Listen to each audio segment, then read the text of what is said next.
Hello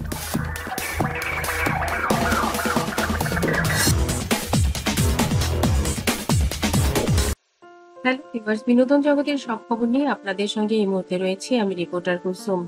superstar Shakib খানের তৃতীয় বিয়ের খবর যথাতথা ছড়িয়ে পড়লে মন খারাপ হয়েছে সুপারস্টার শাকিব খানের বড় সন্তান আবরাম খান জয়ের। চিত্রনায়িকা অপু বিশ্বাস ভুলিয়ে ভালিয়ে টিকটক করে জয়ের মন ভালো করার চেষ্টা করছেন। সবসময় অপু চেষ্টা করেন জয়ের যে কোনো অবস্থাতেই যেন মন খারাপ না হয়।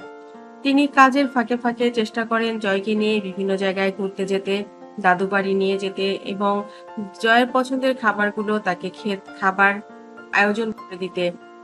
সুপারস্টার শাকিব খান যে কাজটি করেছেন সেটা আমরা সকলেই জানি, কিন্তু রিপ্লিকে বিয়ে করার পর তার ভাই এটা জয় মেনে নিয়েছে। আর জয়ের কাছে এটা খুব একটা কঠিন কিছু হয়নি। অপু বিশ্বাস এটাকে খুবই সাবলীল ভাবে উপস্থাপন করেছেন এবং ছোট্ট জয়ের মাথায় এখন থেকেই ঢুকে গেছে যে তার ভাই, তার ছোট ভাই, তার দায়িত্ব রয়েছে বীরের প্রতি। বীর আর সে দুই ভাই। সুতরাং সাকিব একটা বিয়ে করলেও বুবলিকে এটাকে কিন্তু মোটামুটি ভালোই কাভার দিয়ে ফেলেছিলেন চিত্রনায়িকা অপু বিশ্বাস। সাকিব পরিবারে এটা নিয়ে অপুকে সবাই প্রশংসাই করেছে যে একজন মা হিসেবে অপু সার্থক। নিজের ছেলের মনে কোনো হিংসা ঢুকায়নি, কোনো বাজে চিন্তা ঢুকায়নি। ছেলেটি বুঝতে পারেনি তার বাবা একটা বিয়ে করেছে বা বিয়ে করলে কি হয় বা কি সমস্যা। স্কুল থেকে অনেকেই তাকে বাজে কথা বলতো, কিন্তু সেগুলো নিয়ে জয়কে অনেক ভালো ভালো কথা বলে কাটিয়ে দিয়েছিলেন চিত্রনায়িকা অপু বিশ্বাস। কিন্তু ইদানিং যেটা ঘটে গেল সেটা আসলে কিভাবে করবেন সেটা বুঝতে পারছি না অপু। বলেন, আর কিছুদিন পরে যদি এই গুজবটি ছড়াতো তাহলেও আমার সমস্যা হতো না, কারণ আমি জয়কে খুব তাড়াতাড়ি দেশের বাইরে পাঠিয়ে দিচ্ছি। যে মানুষটা এই দেশেই থাকবে না, দেশের কোনো নিউজও দেখতে পারবে না, এইসব আজে বাজে কথাও তার মাথায় ঢুকবে না, বাবা কি করলো না করলো সেগুলো নিয়ে তার হেডেক হবে না। একজন সন্তান হিসেবে বাবা ভালো কিছু করলে যেমন সেটা সুনাম সন্তান পায়, বাবা যদি খারাপ কিছু করে সেটারও সুনাম পায়, দুর্নামটা তার চুলিতেই জমা হয়।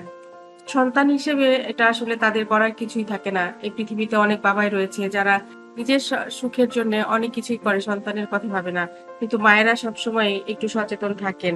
আমরা যদি ১০ জন বাবাকে এরকম খুঁজে পাই, একজন মাকে পাবো। এটাই হচ্ছে মা, বাঙালি মা। বিদেশের সাথে আমরা অনেক কিছুই কম্পেয়ার করি, আমরা বিদেশ থেকে অনেক কিছুই নেই, কিন্তু মাতৃত্ব, সব দেশের মাতৃত্বই এক, কিন্তু কালচার ভিন্নতার কারণেই হয়তো মাতৃত্বর ব্যাপারটাও বাঙালিদের জন্য কিছুটা ভিন্ন। অনেক মায়ের রয়েছেন যারা তাদের নিজের জীবন দিয়ে নিজের জীবন যৌবন সবকিছু শেষ করে দেন, কিন্তু সন্তানের গায়ে কোনো কাটা আঁচড় পড়তে দেন না। সন্তানটি কষ্ট পাবে বলে তারা হয়তো অন্য সংসারও করেন না, সারা জীবন একটি সন্তানকে বড় করে তোলেন। দিন শেষে হয়তো সেই মা সেই সন্তানের কাছ থেকেও ভালো কিছু পান না, হয়তো সেটা পাওয়ার জন্যই তিনি সন্তানকে মানুষ করেননি, কিন্তু তারপরেও তো কথা থাকে। আমাদের বাঙালি মায়েদের এই এক অবস্থা। চিত্রনায়িকা অপু বিশ্বাসকে সেদিক থেকে অনেক ধন্যবাদ দেওয়া যায়। বন্ধুরা, এই ভিডিওটি কেমন লাগলো কমেন্ট করতে ভুলবেন না।